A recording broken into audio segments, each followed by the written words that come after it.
بسم الله والصلاة والسلام على نبينا محمد وعلى آله وأصحابه أجمعين أما بعد. Donc nous avions dans le cours précédent d'Al-Qawl al-Mufid ala Adillati al-Tawhid, nous avions terminé l'acte annulatoire numéro 5. Naam.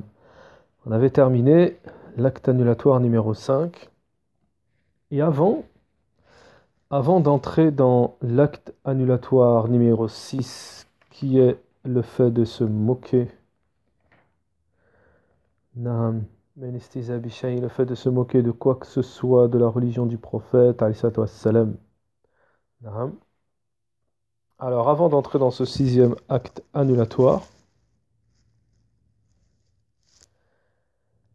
en ce qui concerne le cinquième acte annulatoire,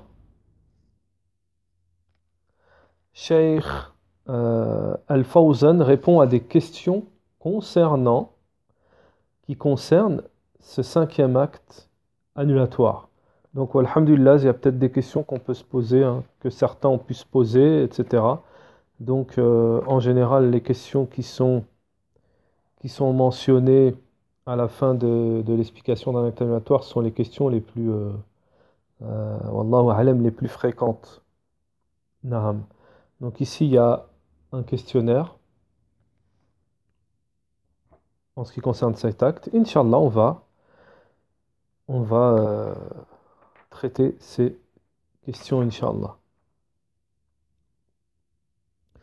Donc la première question posée à Cheikh Al-Fawzan sur le cinquième acte annulatoire qui est le fait de détester quoi que ce soit, celui qui déteste quoi que ce soit, qui est parvenu, mimma jabi, de ce avec quoi est venu le messager d'Allah, alayhi salatu wassalam, même s'il œuvre, il pratique cela, il est mécréant. Donc la première question au sujet de cet acte annulatoire, question. Est-il obligatoire de rendre mécréant celui qui déteste quelque chose, quoi que ce soit, quelque chose, du Kitabullah, du livre d'Allah subhanahu wa ta'ala et de la sunna de notre prophète, alayhi salatu wassalam.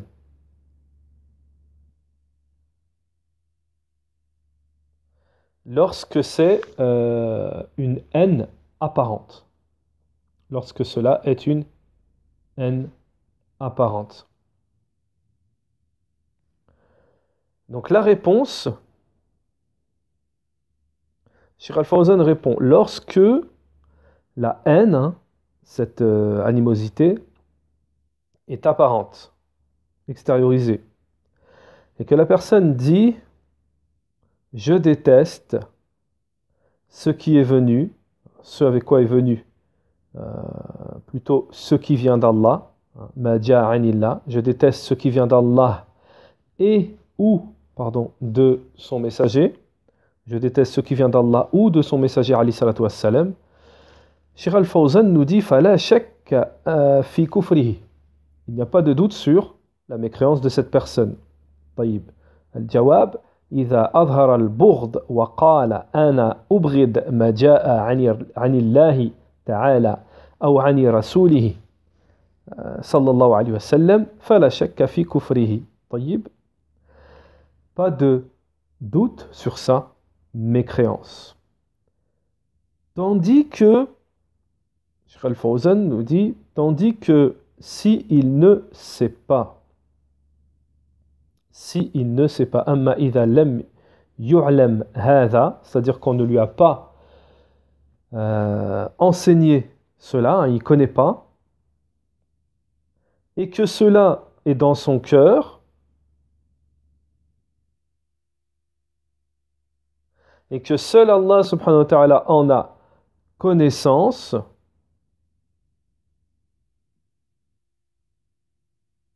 lakin iza takallama wa qal ana ubrid al-hadith, tandis que s'il en parle et il dit je déteste le hadith, je déteste les versets, etc., ça c'est du kufr.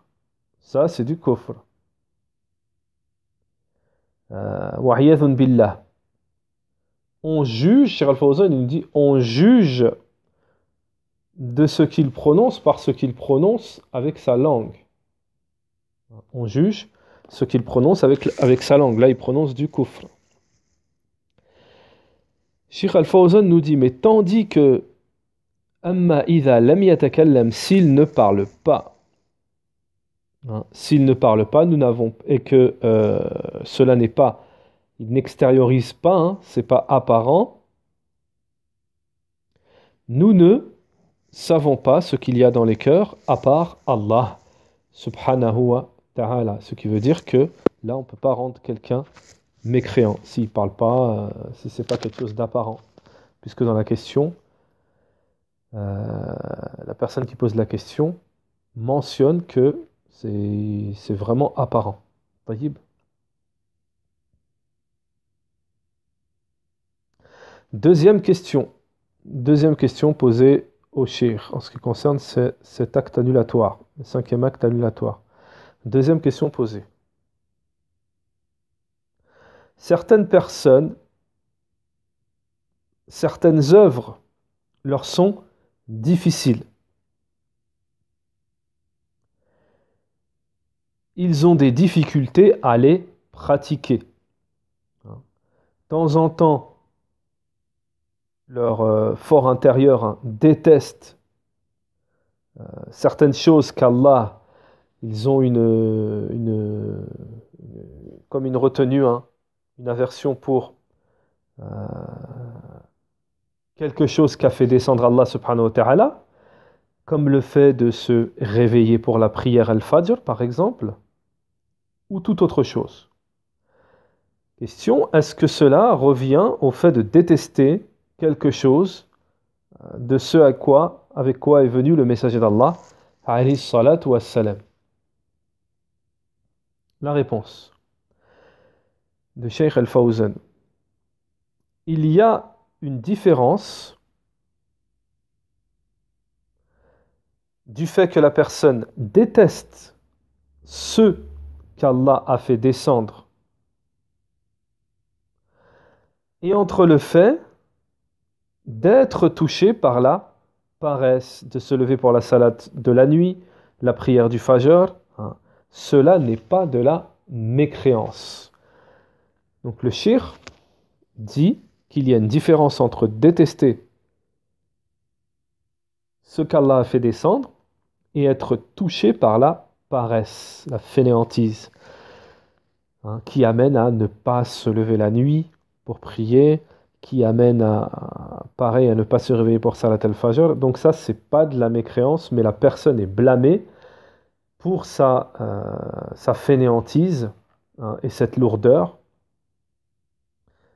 Mais on ne dit pas que cette personne est mécréante, puisque c'est une chose naturelle. Elle ne revient pas à la foi.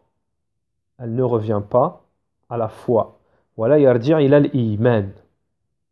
لأن هذا أمر طبيعي طيب كما إن الناس لما فرض القتال comme les gens lorsqu'il leur a été prescrit ordonné le combat, cela a été lourd pour eux.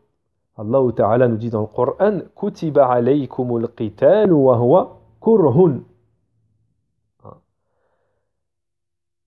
Le combat vous a été prescrit alors qu'il est pour vous, traduction rapprochée du verset, alors que cela pour vous entraîne une gêne, c'est détestable pour vous. Surat al-Baqarah, verset 216. Cheikh Al-Fawzan nous dit le sens ici ne veut pas dire qu'il déteste ce qu'Allah a prescrit, mais il déteste le combat en lui-même, du fait que le combat, il y a de la difficulté, de la dureté, ça fait mal, mais cela n'arrive pas plutôt, il n'y a pas de doute que cela entraîne un blâme, mais cela n'atteint pas les limites de le jugement, hein, de la mécréance. Al-kasl ala salati mathalan wa salat al-layl, par exemple la paresse en ce qui concerne la prière ou la prière de la nuit, se lever de temps en temps, qiyam al-layl ou ba'd al-ahyan ani salat al-fajr, ou de temps en temps ne pas se lever à la salat al-fajr, il n'est pas présent, hein, par cause de lourdeur, de al-kasl wa al-naum, la fainéantise, la paresse, hein, le fait de dormir, le sommeil. هذا نقص في إيمانه بلا شك. Le cheikh nous dit ceci est un manque dans sa foi, hein, une diminution, un manque sans aucun doute. Ceci est un genre parmi les genres d'hypocrisie, mais cela ne lui fait pas atteindre la mécréance. Mais s'il déteste la salat en disant qu'est-ce que c'est que cette salat, pourquoi on doit se lever la nuit, pourquoi on doit partir prier, ça c'est de la mécréance. Lorsqu'il déteste la législation, ça c'est de la mécréance. Voilà ce que nous dit Cheikh Al-Fawzan pour cette deuxième question. La troisième question concernant cet acte annulatoire: من رد خبرا من أخبار النبي صلى الله عليه وسلم في أبواب العقائد على أنها من أخبار الآحاد هل يعتبر ذلكم ردة عن الإسلام؟ طيب.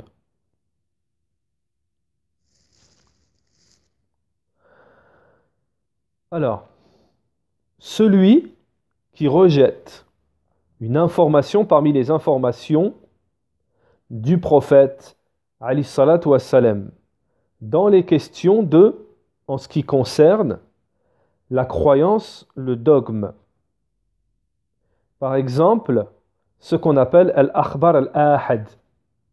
Alors al-akhbar al-ahad, c'est, par exemple, c'est une chaîne de transmission unique. C'est-à-dire c'est une chaîne de transmission avec un rapporteur.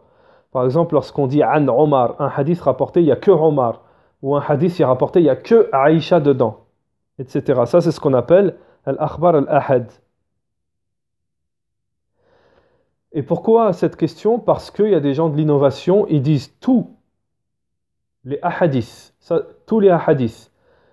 qui,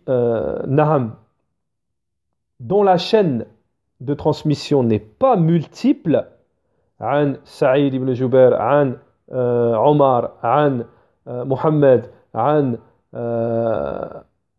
Abu Dhar, عن Qatada, عن Sofiane, عن. Il dit si un hadith il n'est pas rapporté comme ça avec une chaîne de transmission multiple avec plusieurs personnes, s'il n'y a qu'une seule personne, on ne prend pas. On prend que ceux où il y a plusieurs personnes dans la transmission. Ça, c'est les gens de l'innovation. Pourquoi ils font ça? Ils font ça pour ne pas accepter des ahadiths dans la aqidah. Je vais vous donner un exemple. Il y a des hadiths qui sont rapportés avec une seule chaîne de transmission. Eh bien, les gens d'innovation, ils disent on ne prend pas ce hadith. On ne prend pas ce hadith juste pour rejeter la aqidah, quoi, le dogme. Donc ça sera, Inch'Allah, on va c'était juste une faïda, mais ce n'est pas le sujet. Inch'Allah ta'ala, on en reparlera dans d'autres cours. Ici, on va donner la réponse de Cheikh Al-Fawzan, hafidahullah. Donc, est-ce que de faire cela, de rejeter des hadiths ou des informations qui sont avec une chaîne, une monochaîne, quoi, hein, une seule personne, c'est de la mécréance, c'est-à-dire c'est de l'apostasie de l'islam. Al-Jawab. La réponse. Si la personne sait à connaissance que cela vient du messager d'Allah, que cela a été authentifié, ça vient du prophète, du messager d'Allah, et que c'est un texte dans le sujet en question, qu'il n'y a pas d'éventualité, hein, c'est-à-dire que lorsqu'une personne rejette une info du prophète dans un certain sujet, alors que ce sujet il est clair, le texte il est en accord avec le sujet, il n'y a pas d'autres éventualités ou de khilaf ou que ça peut vouloir dire autre chose, hein. Cheikh Al-Fawzan il dit alors dans ce cas na'am ya'tabar ridda li'annahu laysa lahu 'udhr. Oui, cela est considéré comme apostasie parce qu'il n'aura pas d'excuse. Taïb. Tandis que s'il ne connaît pas l'authenticité, hein, et la confirmation, comme quoi c'est authentifié, c'est confirmé par le messager d'Allah, et que le hadith, ou alors, pardon, qu'il sait, il connaît l'authenticité, et qu'il est confirmé du prophète, mais que par exemple, dans le hadith, il y a une éventualité, une possibilité, hein, que ce ne soit pas un texte qui va avec ce sujet, ou alors qu'il y a une interprétation. Dans ce cas-là, il est excusé pour l'éventualité, la possibilité, hein, et naham, ta'wil c'est pour l'interprétation. Naham.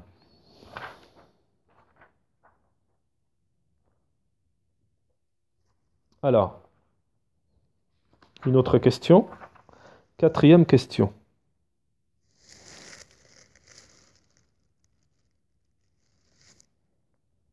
نعم من أبغض أمرا مباحا أو مختلفا فيه فهل يدخل في الناقض الخامس. طيب.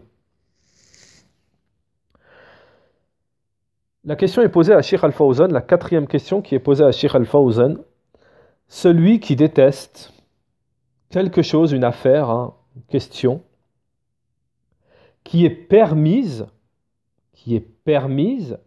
ou qui est sujet qui prête à divergence. Est-ce qu'il entre dans ce cinquième acte annulatoire? La réponse. Al-mubah ou al-mukhtalif, le permis ou le sujet à divergence, il y a ici l'excuse. Il y a ici l'excuse. Dans la divergence, si la question religieuse comporte une divergence et qu'il prend une des possibilités, ou alors une des écoles, c'est-à-dire une des doctrines, hein, celui-là, s'il est mujtahidan, s'il fait, hein, il est libre, il fait l'effort d'interprétation en recherchant la vérité, il est excusé. Il est excusé. وإن كان أخذ به لأنه يوافق الهوى. Mais si il prend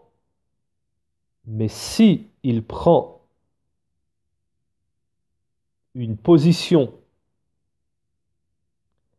qui est conforme, qui va dans le sens de ses passions, de sa passion, alors il n'y a pas de doute que cela est une erreur et il a un péché, hein. Il a un péché. Mais il n'atteint pas le seuil de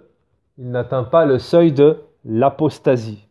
Il n'atteint pas le seuil de l'apostasie. Voilà la réponse de Cheikh Al-Fawzan pour cette quatrième question. Nous avons une cinquième question. 5e question. سؤال: هل في قوله تعالى ذلك بأنهم كرهوا ما أنزل الله فأحبط أعمالهم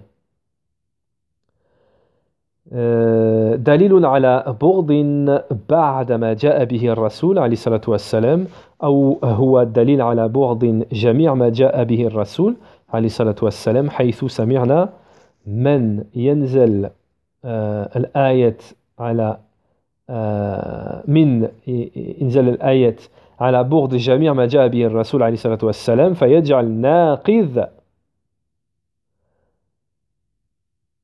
في جميع لا في البغض. طيب, donc la question qui est posée à Cheikh Al-Fawzan ici, est-ce que dans la parole d'Allah Ta'ala, traduction rapprochée, et ils ont détesté ce qu'a fait descendre Allah, alors leurs œuvres ont été annulées.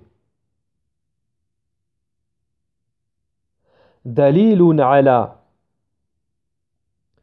c'est une preuve, ce verset est une preuve, la preuve, que le fait de détester une partie, quelque chose, certaines choses, d'avec quoi est venu le messager d'Allah, alayhi salatu wassalam, est-ce que c'est un dalil pour cela, ou est-ce que c'est un dalil pour ceux qui détestent tout ce avec quoi est venu le messager d'Allah, alayhi salatu wassalam? Du fait que, on est toujours dans la question posée, du fait que nous avons entendu que celui qui prend le verset pour le fait que cela soit le fait de détester tout ce avec quoi est venu le messager d'Allah alayhi wassalam, et en fait un acte annulatoire pour tout ce qui est pour quelqu'un qui a détesté tout ce avec quoi est venu le messager d'Allah alayhi wassalam, et pas une partie, pas quelques, mais tout. Il prend le verset, il dit c'est pour tout. C'est pas pour celui qui a détesté quelques, c'est pour celui qui a détesté tout ce avec quoi est descendu le messager d'Allah alayhi wassalam. La réponse, Cheikh Al-Fawzan répond, le jugement comprend l'ensemble, c'est-à-dire tout, et il comprend une partie, quelques, de ce avec quoi est venu le messager d'Allah alayhi wassalam, de détester ce avec quoi est venu le messager d'Allah alayhi wassalam.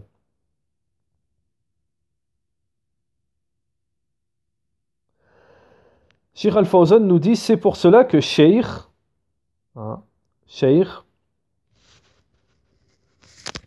c'est-à-dire l'auteur, Mohammed ibn Abdel Wahhab, il l'a formulé de cette manière, man abrada shay'an, celui qui déteste une partie.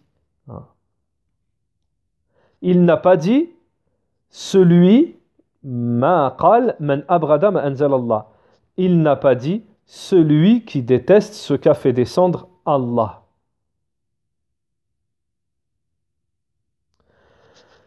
Donc, Cheikh Al-Fawzan nous dit dans l'expression, dans l'acte annulatoire, celui qui déteste quoi que ce soit, c'est-à-dire une partie, quelque chose de ce qu'a fait, de ce avec quoi est venu le prophète sallam, ceci comprend tout et comprend aussi une partie, quelque chose.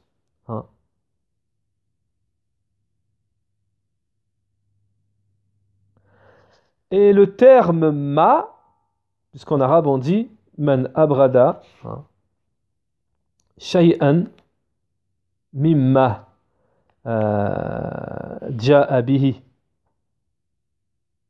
al-Rasul sallallahu alayhi wa sallam. Donc le ma ici en arabe, le ma ici en arabe, il signifie,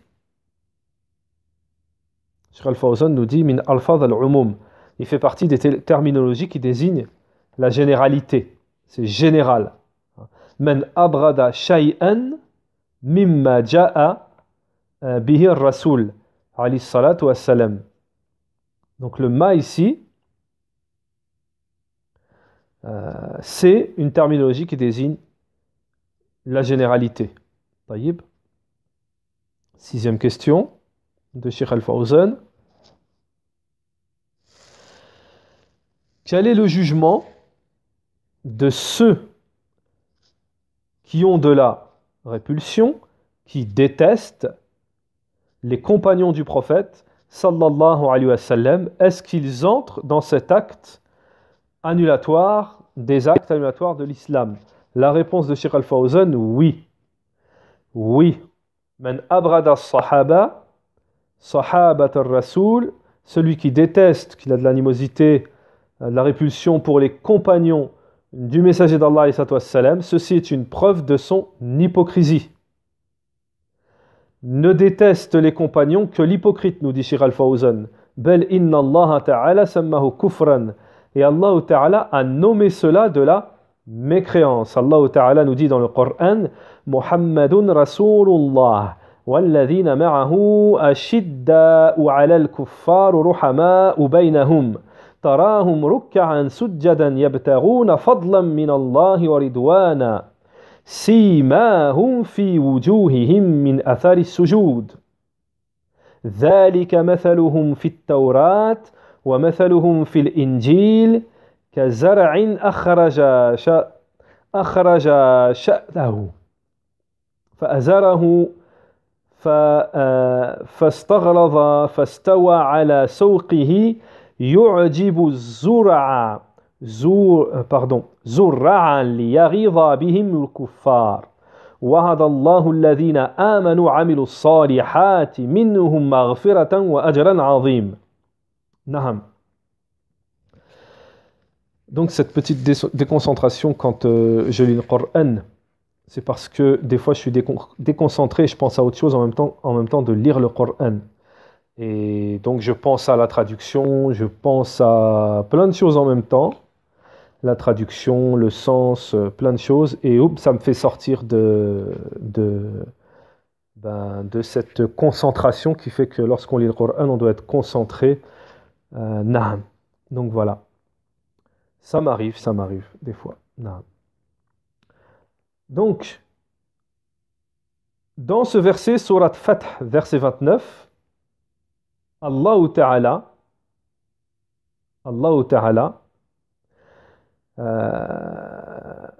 Cheikh Al-Fawzan nous dit فَالَّذِي يُبْغِضَ الصَّحَابَةَ هَذَا الدَّلِيلُ عَلَى كُفْرِهِ.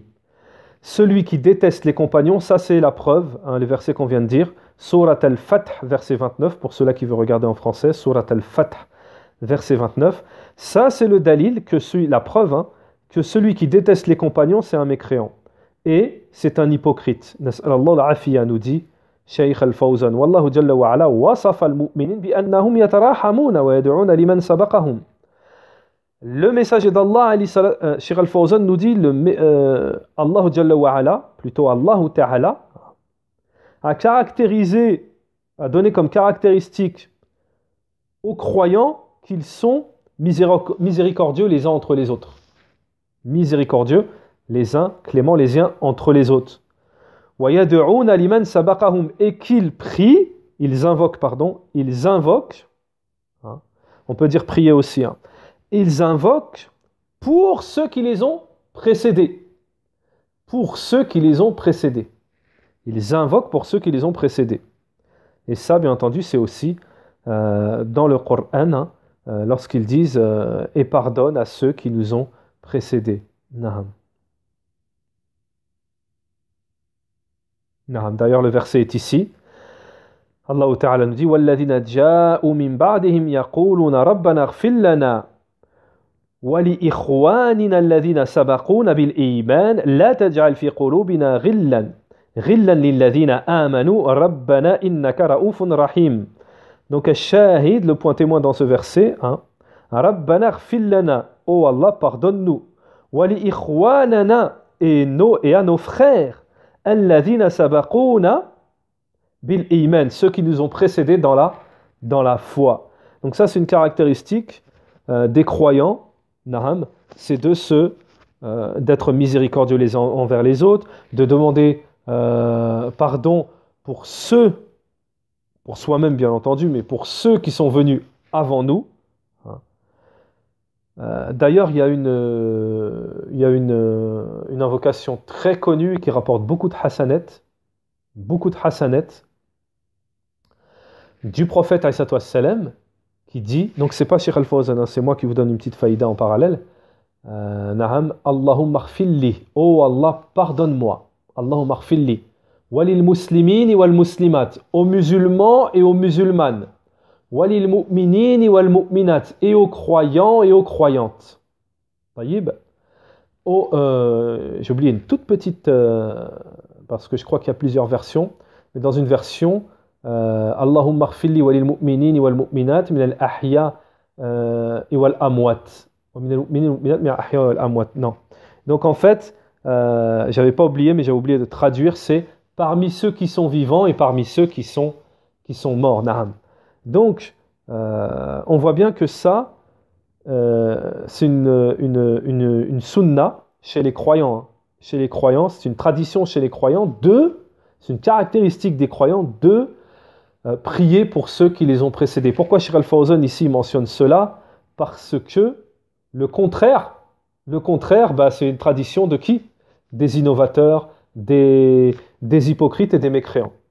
Hein, d'insulter, de dénigrer et de détester ceux qui nous ont précédés.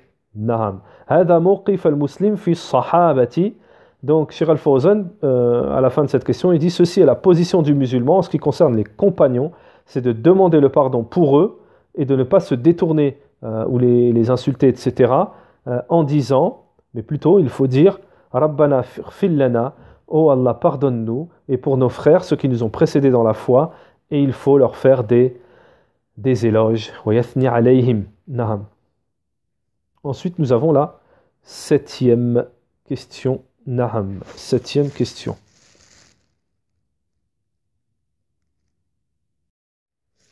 Tayyib. Donc, la 7e question, j'insiste dessus.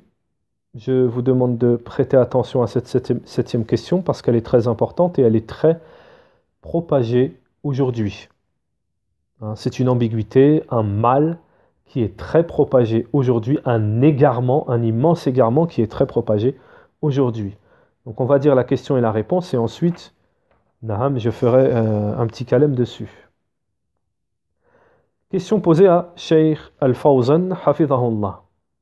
Ceux qui parlent sur nos ulama, ceux qui parlent sur nos savants, et qui disent qu'ils sont des juristes des menstrues, hein, des juristes des menstrues, ou alors des lotchi. Ils disent nous ne divisons pas entre les jeunes et la communauté, mais nous voulons un seul rang, l'union. Est-ce que ceci est de la mécréance en ce qu'a fait descendre Allah subhanahu wa ta'ala sur son messager? Réponse de Cheikh Al-Fawzan. Ceci n'est pas de la mécréance, mais c'est de la médisance. Et ils sont tombés à toucher, ils sont entrés dans l'honneur des savants. Et ceci est haram, sans aucun doute, parce que la médisance est très fortement illicite.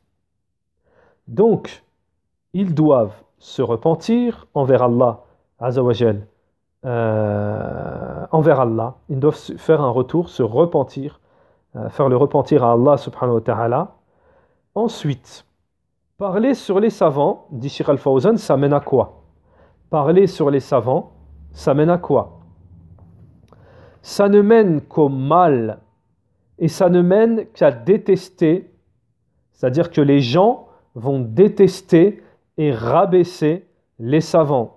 Ils vont perdre, hein, ils ne vont plus se remettre aux savants, se tourner vers les savants. Alors, où vont aller les gens à ce moment-là? s'ils ne retournent pas aux savants, vers qui vont-ils se retourner? Vers qui vont-ils se diriger? Ceci est un immense danger. Le fait de rabaisser les ulama, naham, de faire tomber leur rang auprès des gens, naham, de faire chuter leur rang auprès des gens, ceci est une affaire dont il n'est pas permis. Et le sens de cela, c'est qu'ils veulent, ceux qui font ça, c'est qu'ils veulent que les gens se détournent des savants pour que se propage le mal et la corruption. Et ceux qui veulent cela, ce sont les prêcheurs au mal. Ceux qui veulent cela, c'est ce que veulent les prêcheurs du mal. Donc comme vous avez pu le constater, voilà, c'est clair, la réponse de Cheikh Al-Fawzan, elle est claire. Alors, ce qu'on a remarqué aujourd'hui malheureusement, d'ailleurs je l'ai remarqué aussi par rapport à certaines questions qu'on m'a posées, ou certains faits qui se sont produits, ou certains messages qu'on ait pu m'envoyer, etc. On m'a même demandé, lorsque j'ai fait le rappel sur ne critique pas l'Arabie Saoudite, on m'a même demandé combien j'étais payé. Khair, Inch'Allah. Donc voilà, la propagation de la critique sur la critique des savants, sachez que les savants disent que critiquer les savants, c'est pire que de critiquer les personnes du commun. C'est pire. Les savants disent que la chair des savants, elle est empoisonnée. La chair des savants, elle est empoisonnée. Et on sait que quand quelqu'un fait de la médisance sur une autre personne, c'est comme si elle avait mangé sa chair. Naham. Donc, ça s'est propagé. La voix des frères musulmans, la voix des Khawarij s'est propagée. Et dans cet égarement, dans cette voie d'égarement, cette mauvaise voie, naham, le fait de critiquer les savants, le fait de dénigrer les gouvernements musulmans, dont l'Arabie Saoudite, naham, et cela ne fait pas partie de Ahl Sunnati wal Jama'a. Donc faites bien attention, parce que des fois on ne se rend pas compte, mais c'est encore plus grave de parler sur les savants, de parler sur les ulama. Et c'est devenu monnaie courante. Monnaie courante. Donc lorsque vous avez, on a entendu des gens, naham, il y a des gens qui critiquent, par exemple, comme me l'a rapporté un frère me l'a rapporté, des gens qui disent que le mufti d'Arabie Saoudite, il est payé, il est obligé de dire ce qu'on lui commande pour la dunya, il a peur de perdre son rang ou je ne sais quoi. Donc, subhanallah, ça rentre dans ce que vient de dire, répondre Cheikh Al-Fawzan. Déjà, ça c'est du rayba. Parce que tu n'entres pas dans le cœur des gens pour connaître son intention. Savoir le mufti, si c'est pour ceci, pour cela, qui fait cela. Tu n'es pas dans son cœur, première chose. Deuxième chose, naham, Allah Ta'ala, il dit dans le Coran, innama yakhshallahu min ibadihi al-ulama. Ceux qui craignent le plus Allah, subhanahu wa ta'ala, parmi ses adorateurs, ses serviteurs, ce sont les savants. Donc, les ulama ont dit que, par rapport à ce verset, que ce sont les savants, ils ont une crainte spécifique, particulière, que les autres n'ont pas, les autres adorateurs. Ils ont une crainte particulière qui est plus grande que la peur normale. La peur, c'est au-dessus de la peur. C'est une peur accompagnée de science. C'est ça, al-khashya, la crainte qui est annexée aux savants. Alors comment on peut dire ils ont peur de l'État, du gouvernement, subhanallah. Ceci est un mensonge, ceci est faux. De plus, en parlant du mufti d'Arabie Saoudite, il est aveugle. Il est aveugle, il a toute sa science dans sa tête. Toute sa science est dans sa tête. Quelle dunya? Il ne voit pas les voitures, il ne voit pas les femmes. Il ne voit pas na'am, il ne voit pas la dunya. Il ne voit pas, même l'argent, il ne le voit pas. Comment peut-il faire précéder na'am, la dunya? C'est peut-être celui qui a le plus de ilm dans son pays. Na'am. Il nous est arrivé de joindre des savants, de téléphoner à des savants. Une fois, j'ai appelé un savant, il m'a répondu « Demande au mufti ». Demande au mufti. Na'am. Donc, il faut mettre les choses à leur place. Il ne faut pas parler avec ignorance, haine et innovation. Na'am. Et faire très attention. Et si vous entendez des propos similaires, Vous n'avez qu'à boucher vos oreilles comme le faisaient les compagnons du prophète sallallahu alayhi wa sallam devant les innovateurs, devant les ignorants, etc. Bouchez vos oreilles, ne les écoutez pas et ne débattez pas avec eux. Naham. Donc nous avons terminé, Inch'Allah, pour ce question-réponse en ce qui concerne les actes annulatoires. Subhanakallahumma wa bihamdik wa ashhadu an la ilaha illa ant wa astaghfiruka wa atubu ilayka.